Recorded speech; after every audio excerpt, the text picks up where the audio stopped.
Olá pessoal, bom dia, boa tarde, boa noite. Aqui é o Guilherme novamente para a parte 2 da revisão da aula, revisão para a prova.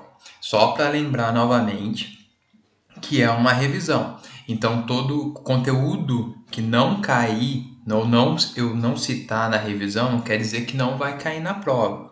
Então eu sugiro que todos dê uma olhada nas aulas de maneira completa. Cada aula dê uma olhada, faça um resumo, estudem essas aulas, ok? Aqui é apenas uma maneira de auxiliar a preparação.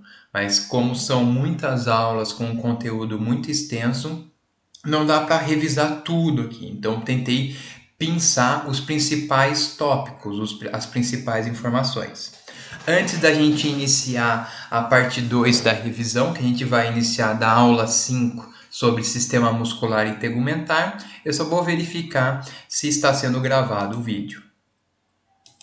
Tá sim? Então nós podemos iniciar ou retomar para a parte 2 da revisão para a prova. Então a gente vai falar especificamente agora da aula 5, no qual nós discutimos sobre o sistema muscular e tegumentar. Então, falando sobre o sistema muscular, quais as principais funções desse sistema? Produção dos movimentos corporais está principalmente relacionado com a locomoção, estabilização das posições corporais, regulação do volume dos órgãos, movimento de substâncias dentro do corpo, e aí está relacionado principalmente com o músculo liso, que vai estar envolvido com o transporte de alimento no intestino, em diversos órgãos e assim por diante. Produção de calor para a manutenção da temperatura corporal, a chamada homeotermia. Com esse tecido muscular, qual é a célula que forma esse tecido? Ela é chamada de fibra muscular. Então, o tecido muscular é formado por diversos eixos, chamadas de fibras musculares, ok? E temos três principais tipos de músculos. Só lembrando, músculo é um tipo especial de tecido que se contrai ou encurta quando estimulado. Todos os movimentos do corpo são resultado da contração e do relaxamento dos músculos. E nós temos três tipos de tecido muscular no nosso corpo. Músculo estriado cardíaco, que forma principalmente o coração. A contração desse tipo de músculo ela é involuntária, você não tem um controle sobre a contração do tecido do músculo estriado cardíaco. Ela é controlada pelo sistema nervoso autônomo, ou seja, tem ação do sistema nervoso parasimpático e do sistema nervoso simpático. O outro tipo de músculo é o músculo estriado esquelético, que aqui ao contrário do músculo estriado cardíaco, ele apresenta uma contração voluntária, no qual você tem controle sobre o processo de contração e relaxamento desse músculo. E esse músculo compõe principalmente os nossos membros superiores e inferiores. Tanto o estriado cardíaco como o esquelético recebem esse nome porque apresentam essas estrias, ok? Que são conexões entre as fibras musculares. Além disso, que são chamadas de sincícios, isso é muito visível principalmente no músculo estriado cardíaco, que são discos intercelulares, ok? Além disso, o terceiro tipo de músculo que temos é o músculo liso, que forma principalmente alguns órgãos, como por exemplo o intestino delgado e grosso, ok? Além da traqueia, dos uréteres, da uretra e assim por diante, ok? A contração desse músculo também é involuntária, você não tem controle sobre a contração e relaxamento desse músculo, é controlado pelo sistema nervoso autônomo, ok? E só a título de curiosidade, principalmente o músculo esquelético, estriado esquelético, ele se une de forma direta ao osso ou por meio de tendões, que são formados por tecido conjuntivo fibroso ou denso. E assim ocorre a locomoção dos ossos e das articulações do nosso corpo, ok? Além disso, o tecido muscular ele apresenta algumas propriedades, que são chamadas de propriedades musculares. Quais são elas? Excitabilidade. Para que o músculo esquelético ou visceral se ponha em ação, isto é, se contraia, deve ser excitado. Essa excitação chega ao músculo através dos nervos motores. O músculo excitado responde ao estímulo se contraindo ou até mesmo relaxando.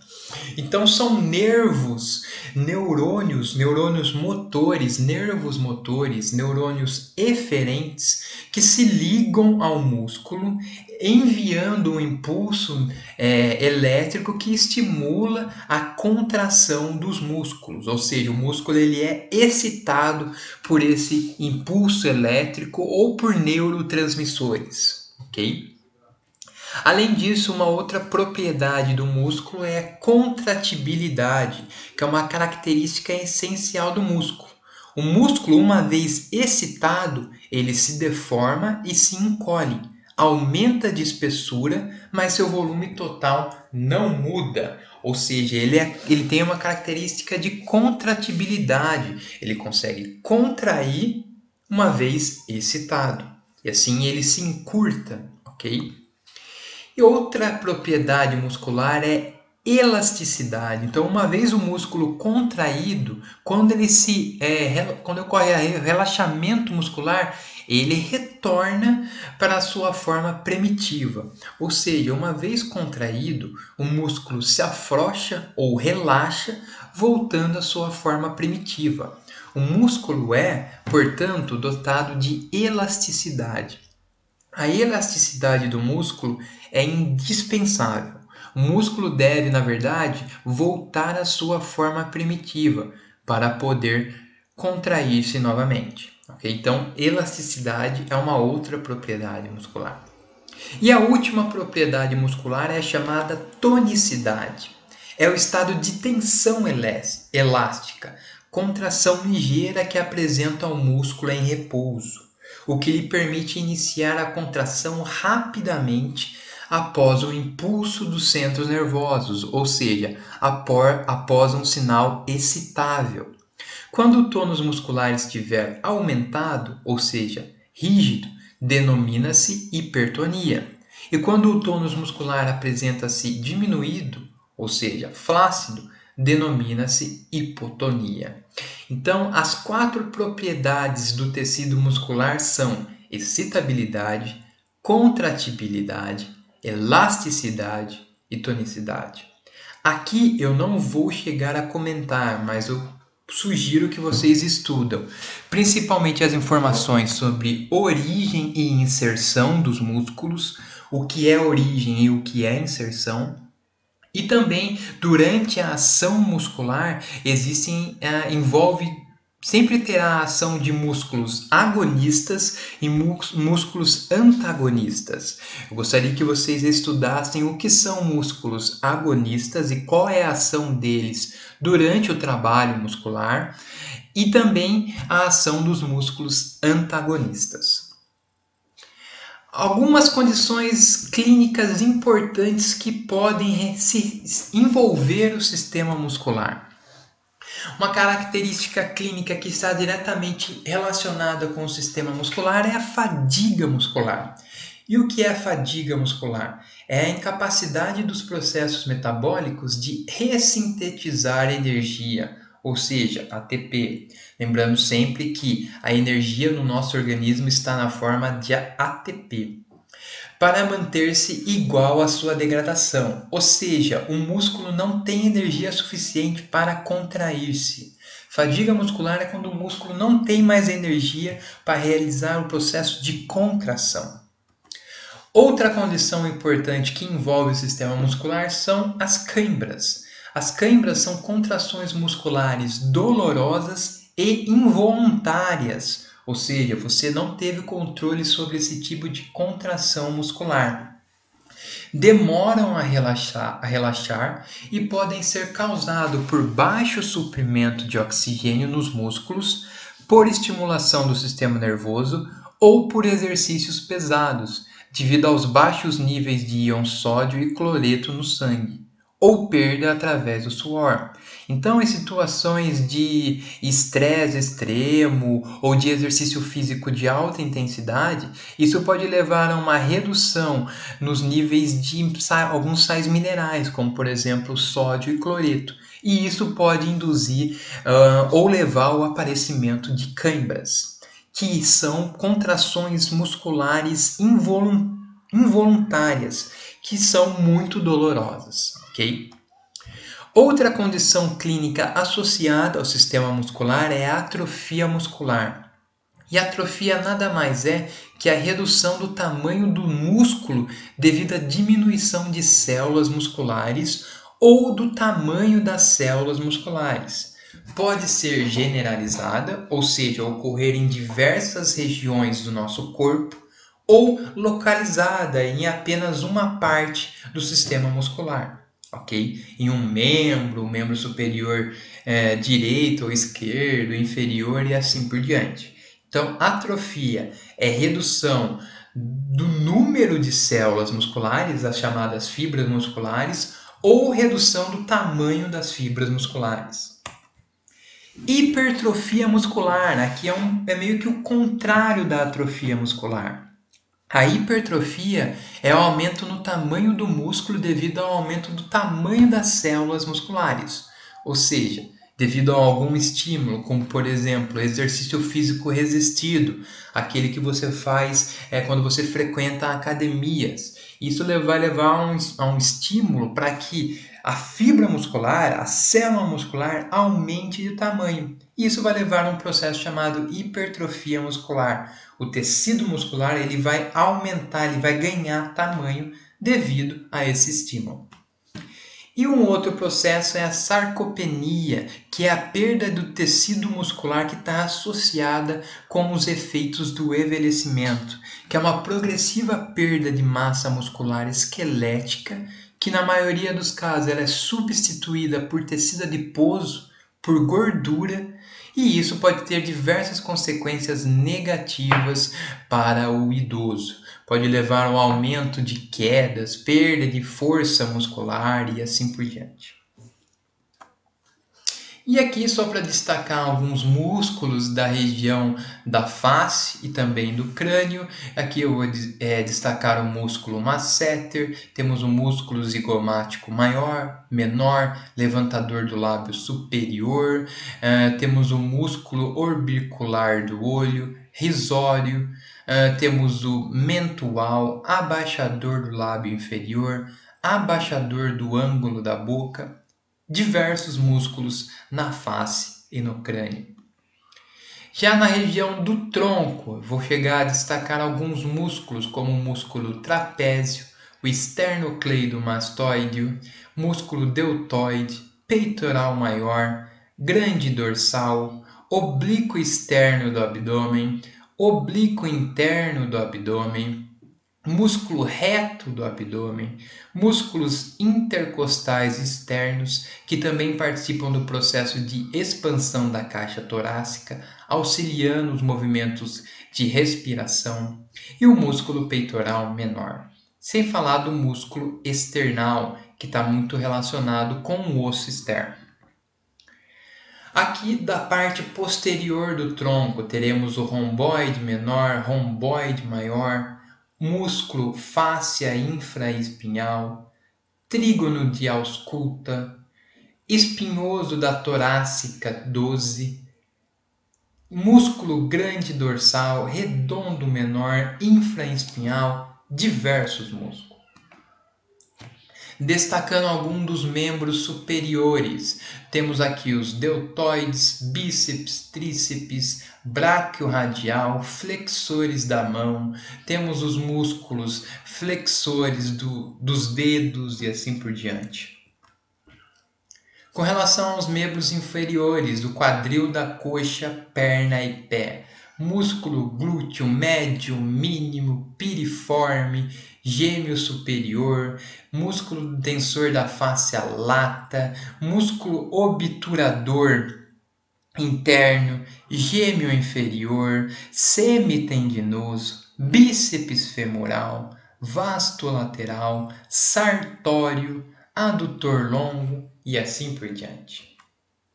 Com relação aos músculos da perna, temos gastrocnêmio, reticulor extensor, tem dois dos extensores, músculos extensores dos dedos do pé e assim por diante.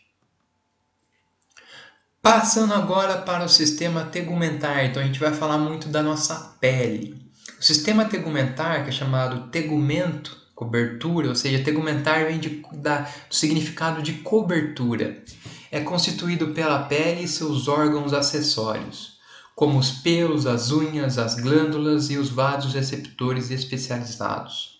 A pele constitui um manto contínuo que envolve todo o organismo, protegendo-o e o adaptando ao meio ambiente. Quais são as funções do sistema tegumentar? Regular a temperatura corporal, auxilia na regulação térmica do organismo pela eliminação do suor, fazendo a temperatura do corpo permanecer constante, independente das variações externas. Também através do suor vai fazer a remoção de água e diversos sais minerais e compostos orgânicos. Detectar estímulos relacionados à temperatura, ao tato, à pressão e à dor, devido à localização de diversos receptores na pele, receptor para pressão, receptor de dor, receptor que detecta alteração na temperatura do ambiente e assim por diante. E além disso, a pele serve como proteção contra substâncias ou micro-organismos nocivos, principalmente bactérias e vírus.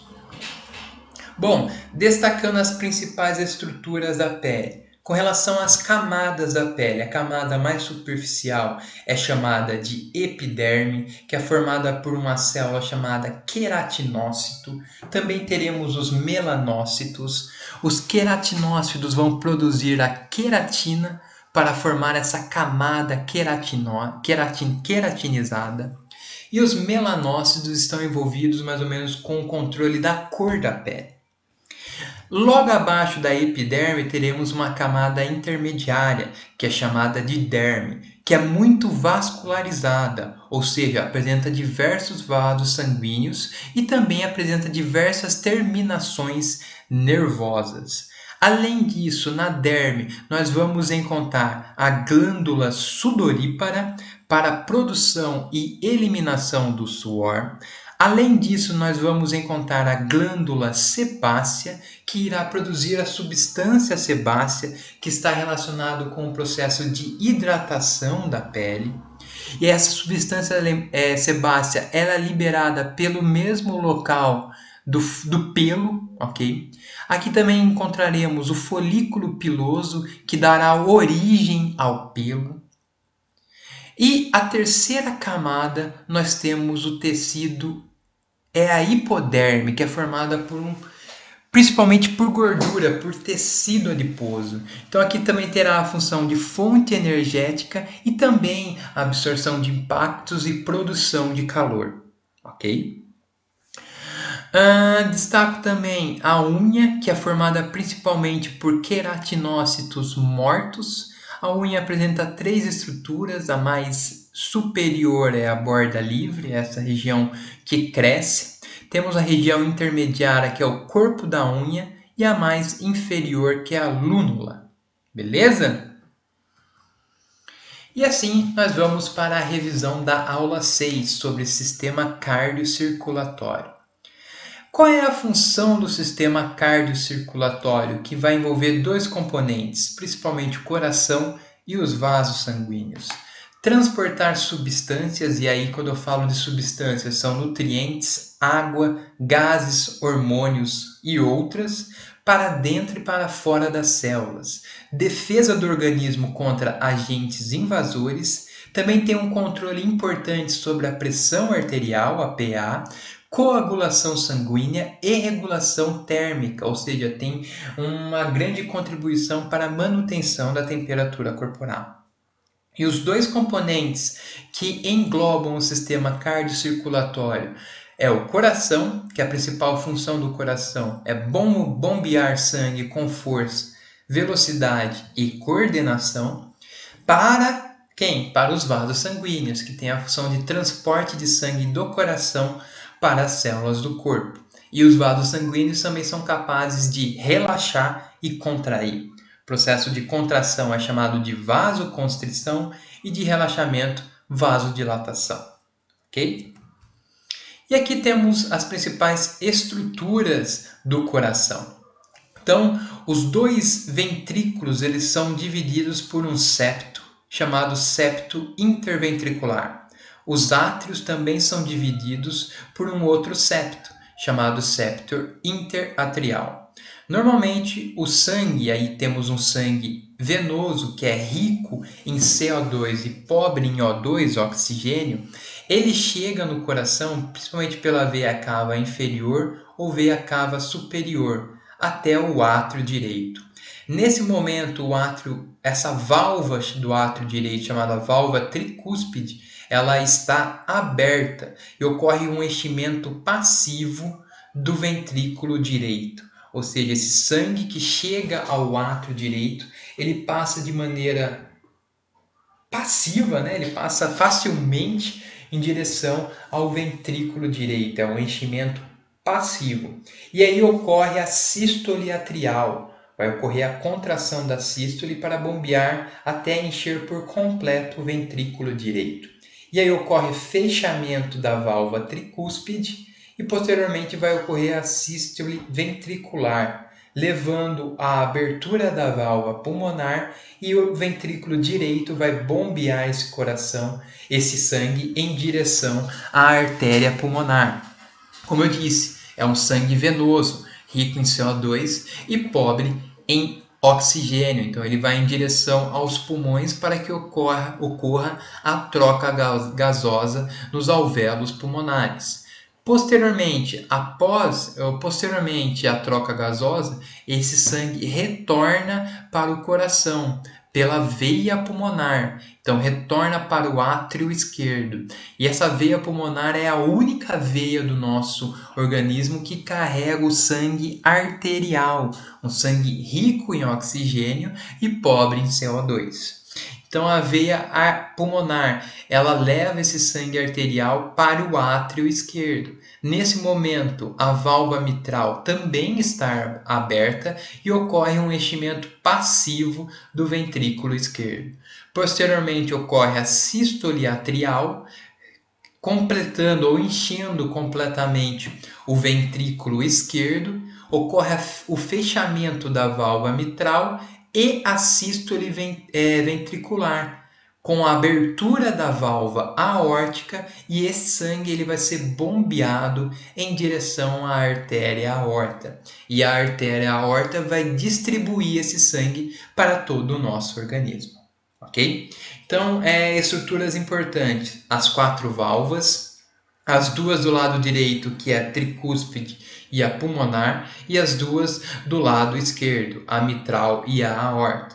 Lembrando que o sangue chega no coração pelo átrio direito, pelas veia cava superior e inferior, é um sangue rico em CO2 e pobre em oxigênio, então ele vai ser bombeado em direção ao pulmão para que ocorra a troca gasosa nos alvéolos pulmonares, e ele retorna ao coração pela veia pulmonar, que é a única veia do nosso organismo que transporta sangue arterial e chega no átrio esquerdo. Ok? No átrio esquerdo. Então, o coração ele é formado por compartimentos: 2 átrios, um direito e um esquerdo, e 2 ventrículos, um direito e um esquerdo. Ok? Então, aqui é só para falar um pouco sobre o sobre o ciclo cardíaco. Então, o ciclo cardíaco, o que é? O período compreendido entre o início de um batimento cardíaco e o início do batimento subsequente. E ele pode ser dividido de maneira simplista em dois processos. Diástole, que é o período de tempo durante o qual o coração relaxa, no qual ele está se enchendo de sangue, e sístole, que é o período de tempo durante o qual o coração contrai. Então vamos resumir o ciclo cardíaco. Temos o primeiro passo, que é a diástole atrial em ventricular. Nesse processo, o sangue está chegando no átrio, tanto no átrio direito como no átrio esquerdo. A válvula tricúspide e a válvula mitral estão abertas, o que permite um enchimento passivo dos ventrículos direito e esquerdo, respectivamente. Posteriormente ocorre a sístole atrial, ou seja, o bombeamento, a contração do átrio, fazendo com que ocorra o enchimento completo dos ventrículos e o fechamento da válvula tricúspide e mitral.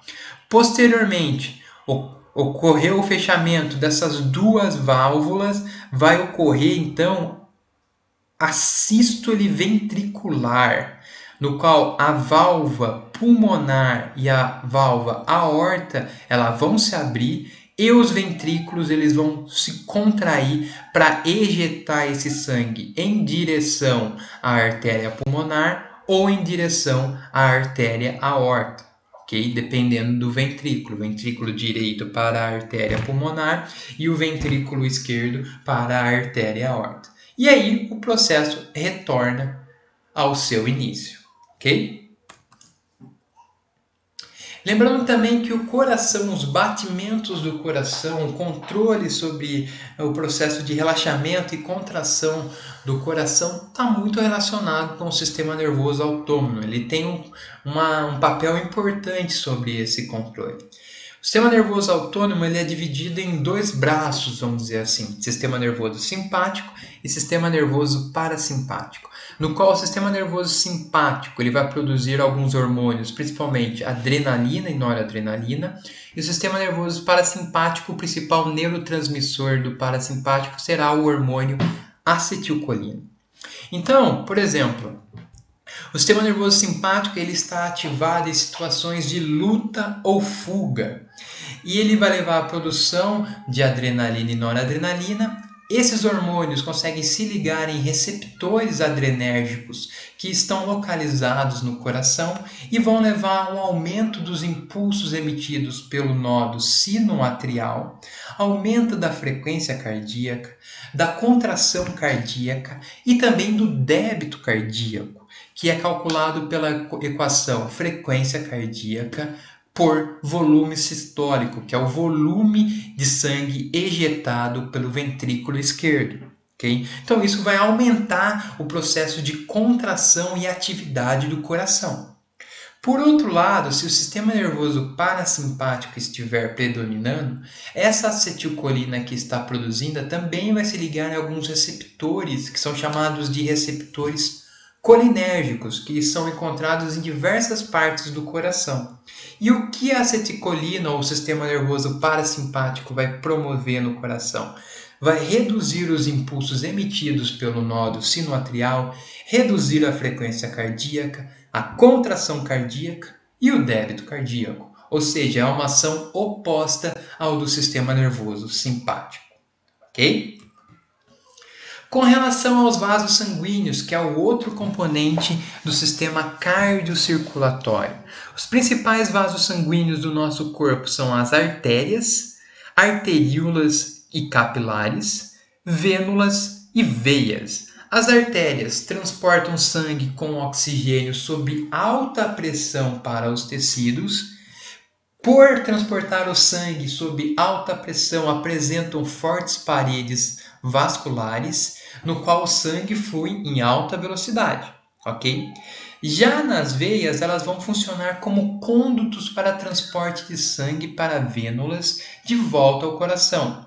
Transportam sangue rico em CO2, em dióxido de carbono, ou seja, sangue venoso. Também podem atuar como reservatório de sangue, porque apresentam algumas válvulas e transportam o sangue sob baixa pressão. E por transportar o sangue sob baixa pressão, apresentam paredes finas, diferente das artérias. Entretanto, ao redor das veias, a gente tem músculos que auxiliam no processo de transporte, do retorno venoso, ou seja, no retorno do sangue para o coração. Ok? Além disso, nós teremos arteríolas, que são pequenos ramos finais do sistema arterial. Elas agem como condutos de controle pelos quais o sangue é liberado para os capilares. E os capilares sanguíneos, que são os menores vasos sanguíneos, que têm função de troca de líquidos, nutrientes, eletrólitos, hormônios entre o sangue e as células. E elas possuem paredes muito finas com poros, que facilita essa troca de líquido, gases e nutrientes com os tecidos. Por outro lado, nós também temos as vênulas, que coletam o sangue dos capilares e posteriormente tornam-se veias maiores. Então aqui mostro as camadas que formam tanto a veia como as artérias. A camada mais interna dos vasos sanguíneos é chamada túnica íntima, que é formada por um tipo de célula chamada células endoteliais, e é por isso que recebe o nome também de endotélio. A camada intermediária, tanto das veias como das artérias, é chamada túnica média. É composta por células musculares. Então é uma camada de músculo liso e tecido elástico. E esse músculo ele consegue contrair ou relaxar, promovendo a vasodilatação ou a vasoconstrição. E a camada mais externa é chamada de túnica externa ou adventícia, e ela é formada por tecido conjuntivo, ok? E ela é mais espessa na veia e mais fina nas artérias, ok? Lembrando sempre que as veias apresentam válvulas que dão essa função de armazenar sangue, ok? E os vasos sanguíneos também sofrem ação do sistema nervoso autônomo. Como? Então, como eu disse, o sistema nervoso autônomo é dividido em sistema nervoso simpático, que as atividades são coordenadas pelos hormônios adrenalina e noradrenalina, e parasimpático, no qual as atividades são coordenadas pelo hormônio acetilcolina. Vamos supor que o sistema nervoso simpático ele está predominando, porque é uma situação de luta ou fuga. Esses hormônios, adrenalina e noradrenalina, vão se ligar em receptores alfa-adrenérgicos, que estão situados nos vasos sanguíneos. E isso vai promover a vasoconstrição, ou seja, a contração daquela camada intermediária formada por músculo liso. E isso vai diminuir o lumen dos vasos sanguíneos. Por outro lado, vamos supor que o sistema nervoso parasimpático está predominando. Então, o hormônio acetilcolina também vai se ligar em alguns receptores que estão presentes principalmente na camada intermediária, chamada túnica média dos vasos sanguíneos, que é formada lá por músculo liso. E a acetilcolina vai promover um aumento na produção de NO, do óxido nítrico. E o óxido nítrico é uma substância que promove a vasodilatação, ou seja, o relaxamento dessa camada muscular, aumentando o lumen dos vasos sanguíneos e diminuindo a pressão pelo qual o sangue é transportado nos vasos sanguíneos. Destacando também que nós temos dois tipos principais de circulação sanguínea: a circulação pulmonar, que é também chamada de circulação pequena, e a circulação sistêmica, que é chamada de circulação grande circulação.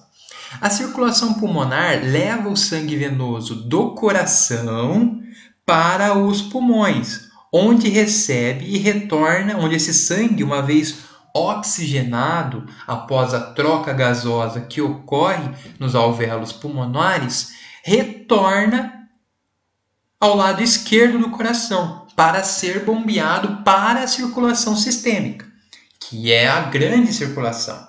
Então essa circulação no qual eu estou apontando aqui, com o cursor do mouse, é chamado circulação pulmonar ou circulação pequena.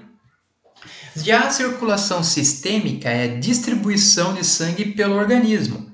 É a maior circulação, capaz de fornecer suprimento de oxigênio e nutrientes para os tecidos e captar oxigênio, CO2, e outros resíduos da célula. Então, a circulação sistêmica é essa que é bombeada para todo o nosso organismo. E é bombeado sangue arterial, ok? Que vai em direção aos tecidos, que ocorre a troca de oxigênio por CO2 e a utilização de nutrientes pelos tecidos, e tudo retorna no sangue venoso, pobre em oxigênio e rico em CO2, ao lado direito do coração. Essa circulação, no qual eu estou apontando com o cursor do mouse, é conhecida como circulação sistêmica ou grande circulação. Falando agora especificamente do nosso sangue, existem diversos tipos de sangue. Sangue A positivo, A negativo, B positivo, B negativo. Isso porque as nossas hemácias, os glóbulos vermelhos, eles podem apresentar alguns componentes. Aglutinógenos, eles podem expressar uns componentes chamados aglutinógenos, essas células sanguíneas, as hemácias. E esses aglutinógenos podem ser do tipo A, do tipo B, ou eles podem expressar tanto aglutinógeno A como aglutinógeno B. Se as hemácias expressarem apenas aglutinógenos do tipo A, seu sangue vai ser do tipo A. Apenas do tipo B, do tipo B. E se você tiver aglutinógeno tanto A como B, seu sangue vai ser do tipo AB. Além do aglutinógeno, as hemácias podem ter outro componente, que é chamado de fator RH. Se as hemácias expressarem o fator RH, o sangue será positivo. Se não expressar o fator RH, o sangue será negativo. Só um detalhe, também tem hemácias que não expressam nenhum tipo de aglutinógeno. Então, o seu tipo de sangue será do tipo O, porque não vai ter nem aglutinógeno A, nem aglutinógeno B, ok? E se o sangue tiver o fator RH, ele vai ser positivo. Se ele não tiver o fator RH, se as hemácias não tiverem esse componente, vai ser fator negativo. Então, nós temos esses tipos sanguíneos. A positivo, A negativo, B positivo, B negativo, AB positivo, AB negativo, O positivo e O negativo. Então, vamos lá. AB positivo. Então, nós temos aglutinógenos do tipo A, do tipo B, e também está presente o fator RH. Então, é AB positivo. Tipo O positivo. As hemácias não expressam aglutinógeno nem do tipo A, nem do tipo B. Não expressam nenhum tipo de aglutinógeno. Entretanto, elas expressam o fator RH. Então, é por isso que é O positivo. O O negativo não vai ter nem aglutinógeno A, nem aglutinógeno B, muito menos fator RH. E ele recebe o nome de O negativo. Ele é chamado de doador universal porque ele consegue doar sangue para todos os outros tipos de indivíduos que têm os outros tipos de sangue. Só que ele só recebe sangue O negativo. E o AB positivo, ele recebe sangue de todos os tipos sanguíneos, ok? Porque eles apresentam o aglutinógeno A, B e também o fator RH. Beleza? Vamos agora para a aula 7, que falamos sobre sistema linfático e sistema respiratório. Falando especificamente sobre o sistema linfático. O sistema linfático está muito relacionado com o sistema imunológico, eles acabam meio que atuando em conjunto. Quais são as principais funções do sistema linfático? Remoção dos fluidos em excesso dos tecidos corporais. Esse fluido em excesso dos tecidos corporais é chamada de linfa. Ok? Então, uma função do sistema linfático é remover essa linfa que fica entre os tecidos corporais. Também tem função de absorção dos ácidos graxos e transporte subsequente da gordura para o sistema cardiocirculatório. Também produz células do sistema imune, como linfócitos, monócitos e células produtoras de anticorpos, que são conhecidas como plasmócitos, ok? Ou os linfócitos B. E os principais componentes que formam o sistema linfático, os principais componentes que formam o sistema linfático são os capilares ou os vasos linfáticos, A linfa, que é o fluido que circula por esses capilares e vasos linfáticos. Temos os linfonodos, que são essas regiões, esses nódulos linfáticos, onde vai ocorrer a drenagem da linfa. Também temos as tonsilas, que estão localizadas principalmente na região da boca, ok? E temos o baço e o timo, que são os órgãos linfáticos, que estão envolvidos principalmente com a produção e amadurecimento de células do sistema imunológico, ok? Lembrando que doença em algum componente, principalmente nos linfonodos, é comum e pode até mesmo levar ao desenvolvimento de um tipo de câncer, chamado linfoma. Então, doença nos linfonodos também tem uma importância clínica. Se eles ficarem inflamados ou inchados, isso pode ser indicação de várias condições como infecção da garganta ou até mesmo câncer, que é chamado linfoma. Normalmente, quando a gente tem uma infecção por um micro-organismo, bactéria ou vírus, os nossos gânglios linfáticos eles acabam inchando, levando à formação daquelas ínguas que aparecem ao redor do pescoço, embaixo das axilas, na região da virilha e assim por diante. Isso ocorre porque o sistema imunológico está trabalhando, está produzindo células e leva ao inchaço dos gânglios linfáticos, também chamado de linfonodos. Falando agora especificamente do sistema respiratório. O sistema respiratório, ele pode, na verdade, a respiração, ela pode ser dividida em dois tipos ou em duas etapas. Ventilação, que é um processo mecânico de mobilização do ar para dentro e para fora dos pulmões, chamado de inspiração e expiração. Então, a primeira parte da respiração é chamada de ventilação, ok? Então, que é esse processo mecânico de expansão e relaxamento da caixa torácica para auxílio dos processos de inspiração e expiração. E a segunda parte da respiração é chamada hematose, que é um processo mais químico. Então, a ventilação é um processo mecânico. Já a hematose é um processo químico de difusão de oxigênio e do dióxido de carbono, o CO2, entre os alvéolos e os vasos sanguíneos do pulmão e o sangue, ok? Isso é um processo químico que ocorre lá nos sacos alveolares que estão no interior dos pulmões. Lembrando que a função do sistema respiratório é proporcionar ao organismo uma troca de gases entre o ar atmosférico e o sangue, garantindo assim uma concentração contínua de oxigênio no organismo. E também uma via de eliminação de gases residuais resultantes das reações metabólicas que ocorrem no interior das células, principalmente do dióxido de carbono, do CO2. Ok? E os principais componentes do sistema respiratório são a cavidade nasal, a boca, a faringe, que faz parte tanto do sistema respiratório como do sistema digestório, a laringe, traqueia, brônquios, bronquíolos, pulmão e aí teremos os sacos alveolares, ok?